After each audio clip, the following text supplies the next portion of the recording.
What's your thoughts on, I'll just pull up the banner here. Kyle Pitts to Falcons fantasy fit, short and long-term outlook. Could potentially be a 101 in a rookie-only draft. Why do you consider that the case? Well, I think you could make the argument, like I don't do like the hardcore, fantasy analysis of crunching the numbers.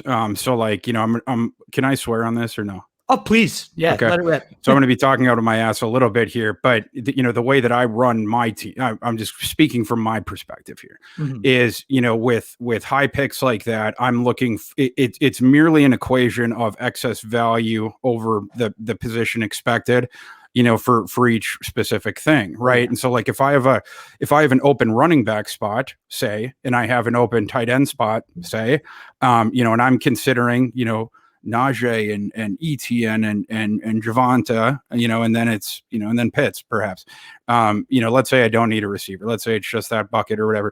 Well, the way that I'm going to like think about it is, first of all, I'm just going to, who's my favorite of the three running backs, who's going to provide the most value.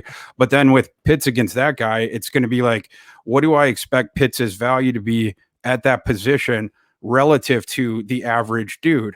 Or the guy that, like the replacement level, the guy that I could be expected to acquire, with, I don't know, my next pick or, whatever, right? Whatever the, pre-delineated thing in your head is for how your contingency plan, and then the same thing with running back. Well, again, I haven't crunched the numbers on this, but, Kyle Pitts, I think he is going to become a fantasy cheat code.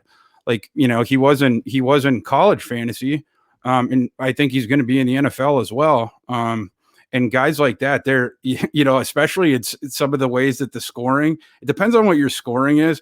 But when it's like one of those, leagues where it's just like one quarterback, two running backs, three receivers, a tight end, like if you got a tight end who every single week is scoring, 10 points more, whatever, than, minimum than the opponents, you get a head start every single week. Right. Mm-hmm. There's way more running backs that are, viable in a starting spot than tight end.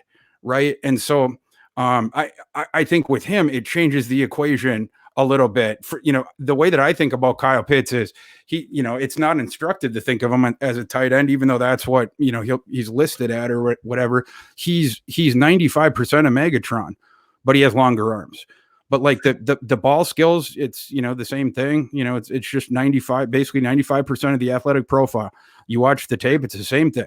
It's just a slightly less athletic version of it, but it's all the same downfield stuff. You can't defend him downfield. He gets higher than everyone. He gets down there faster than everyone. He's more fluid than everyone, and then it just becomes a basketball thing. He's up there by himself. What are you going to do? It's the same thing. You just uncork bombs to that kid. And so like, this will, when I was doing like comps, you seen all them comps I do. Like with Pitts, it was hard. Cause I was like I was having a hard time with it. Cause he's not like anyone that I seen in college. And so I looked around, I'll cheat for sure. I'll look around the industry, see like, what are these guys doing? And everyone had Darren Waller. And I was like, I can't do Darren Waller. I can't do Darren Waller because Kyle Pitts is already better than Darren Waller. Wow. He's as a rookie, he's going to be better than Darren Waller. So what? Wow. Like you have to be able to project with these things. Darren Waller's bonanza was to become something approximating what Kyle Pitts is now.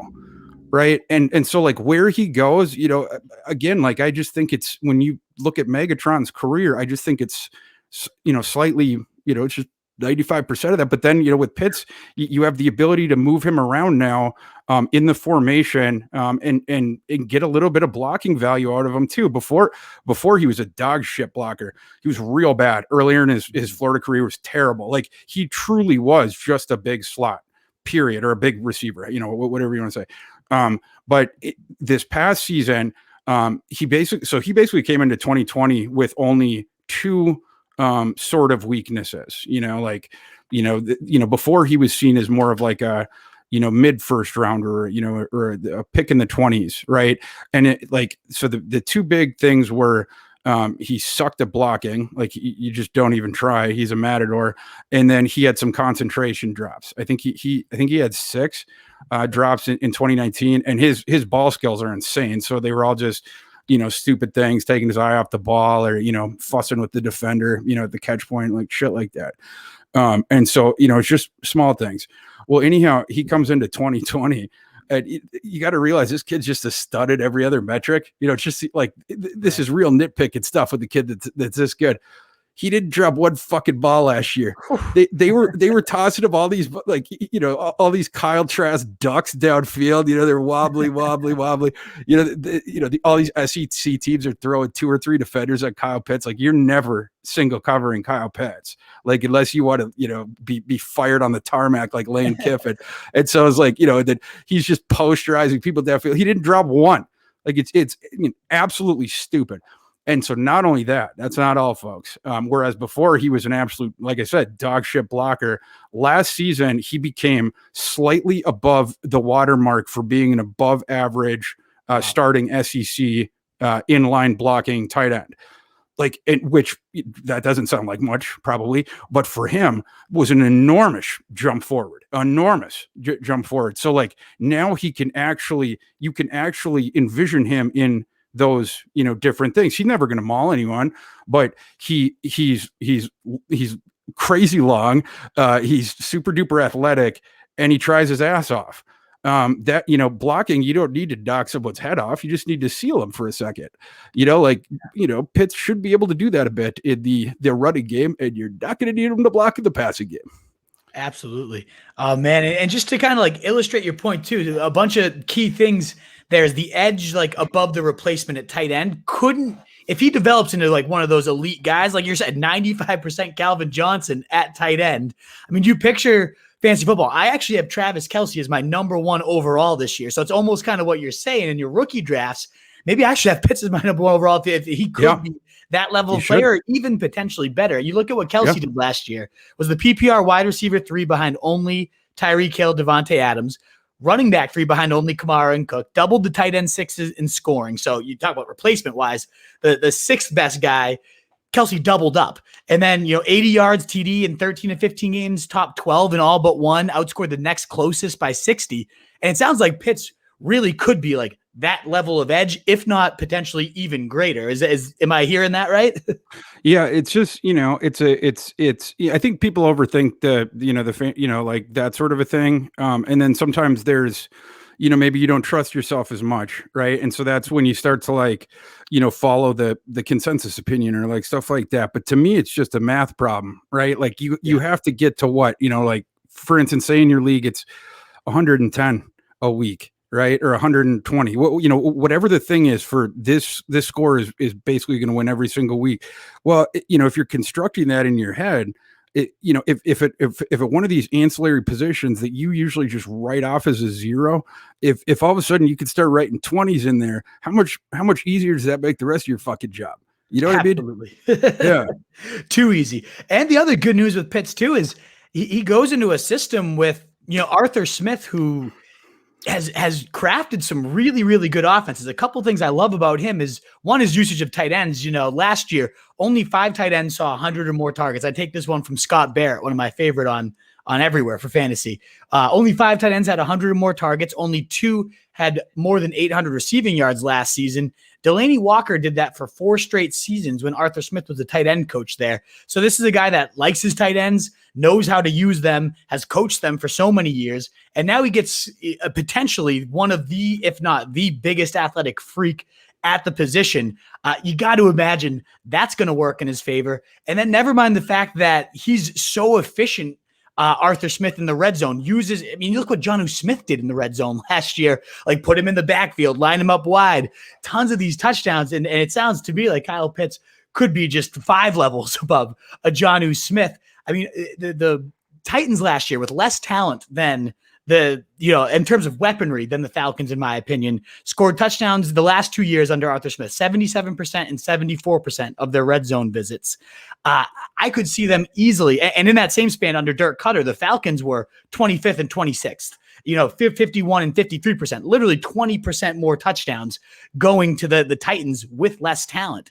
If we just get that carryover from Arthur Smith coming over, if he brings that efficiency, which again could be even more deadly given he has more deadly weaponry, including Kyle Pitts now, like the touchdowns could just be insane.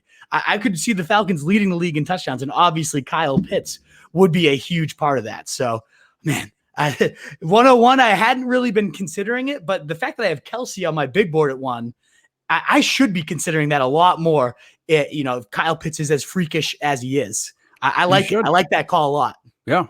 You should. His over under in Vegas was like, I had to do one of these NBC Bet the Edge show or whatever, and they asked me to look at like all the rookie props, and so I looked through the over unders that they had out on PointsBet right now, and Kyle Pitts is his over under receiving. It was I think he had the same as Devonta. I think they were both at 750.